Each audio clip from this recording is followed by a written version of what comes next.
नंदुरबार पोलिसांची मोठी कारवाई. बर्डीपाडा टोल नाक्याजवळ कोल्हे आणि वन्य पक्ष्यांची पुष्पा स्टाईल तस्करी रोखली.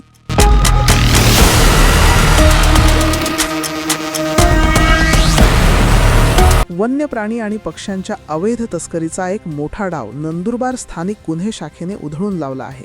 राष्ट्रीय महामार्ग क्रमांक 53 वर बर्डीपाडा टोल नाकेनजीक सापळा रचून पोलिसांनी एक आयशर टेम्पो क्रमांक MH41 AU 2352 पकडला असून त्यातून तब्बल 5 कोल्हे पिल्लू, 200 तितर आणि 100 जंगली पोपटांचा समावेश आहे. मिळालेल्या माहितीनुसार मालेगावहून गुजरातच्या दिशेने एका आयशर टेम्पोमध्ये वन्य प्राणी आणि पक्षी नेले जात असल्याची खात्रीशीर बातमी LCB पथकाला मिळाली होती.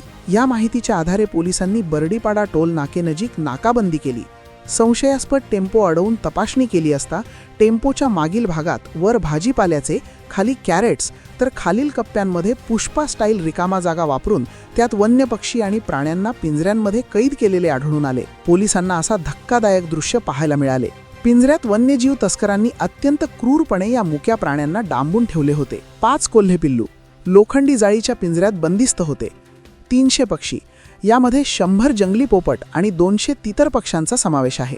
लपवण्याची पद्धत: कॅरेटच्या आडून हे पिंजरे लपवून गुजरातच्या दिशेने नेले जात होते. या प्रकरणी पोलिसांनी टेम्पो चालकासह 3 संशयितांना ताब्यात घेतले असून हे 3ही आरोपी मालेगाव येथील रहिवासी आहेत. पोलिसांनी प्राथमिक चौकशी केली असता चालकाने उडवाउडवीची उत्तरे दिली. हे प्राणी नक्की कुठून आणले आणि गुजरातमध्ये कुणाला विकले जाणार होते याचा शोध आता पोलीस घेत आहेत.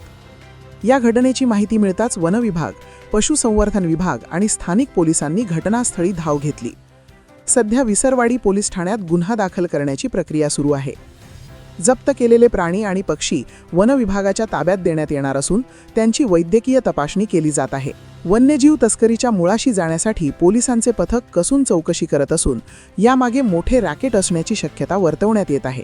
स्थानिक गुन्हे अन्वेषण विभागाचे वरिष्ठ पोलीस निरीक्षक हेमंत पाटील, विसरवाडी पोलीस ठाण्याचे सहाय्यक पोलीस निरीक्षक नरेंद्र साबळे, पोलीस उपनिरीक्षक देविदास वडघुले, पोलीस उपनिरीक्षक मुकेश पवार, पोलीस उपनिरीक्षक विकास गुंजाळ, हेमंत मोहिते, सहाय्यक पोलीस उपनिरीक्षक Rakesh Vasave, police head constable Dinesh चित्ते, ज्ञानेश्वर पाटील, जितेंद्र पाडवी, मनोज नाईक, विशाल नागरे, सचिन वसावे, अभय राजपूत, जितेंद्र तोरवणे, सतीश घुले, निखिल ठाकरे, चिंचपाडा वनपरिक्षेत्राचे वनक्षेत्रपाल प्राशा पगार, वनपाल शीतल तोरवणे, सुजित बेडसे, वनरक्षक DB कोकणी, DA सूर्यवंशी, अमोल दासू गावित, अमोल जालू गावित, शिवराम गावित, अनिल वळवी आदी वनविभागातील कर्मचारी यांनी या कारवाईत सहभागी झाले होते. नमस्कार, मी पोलीस इन्स्पेक्टर हेमंत पाटील, स्थानिक गुन्हे शाखा नंदुरबार. आज एका गुप्त बातमीदारामार्फत मिळालेल्या माहितीनुसार आम्हाला संध्याकाळी 8 वाजेच्या सुमारास मालेगाव ते गुजरातच्या दरम्यान काही वन्य प्राण्यांची चोरटी वाहतूक होणार आहे अशी माहिती मिळाली होती. त्यानुसार आमच्या टीमने विसरवाडी पोलिसांच्या हद्दीत ट्रॅप लावून यावेळी आम्ही हे काही प्रतिबंधित जे वन्य प्राणी आहेत ते या ठिकाणी आम्ही हस्तगत केले. काय काय नेमकं पकडण्यात आलेलं आहे?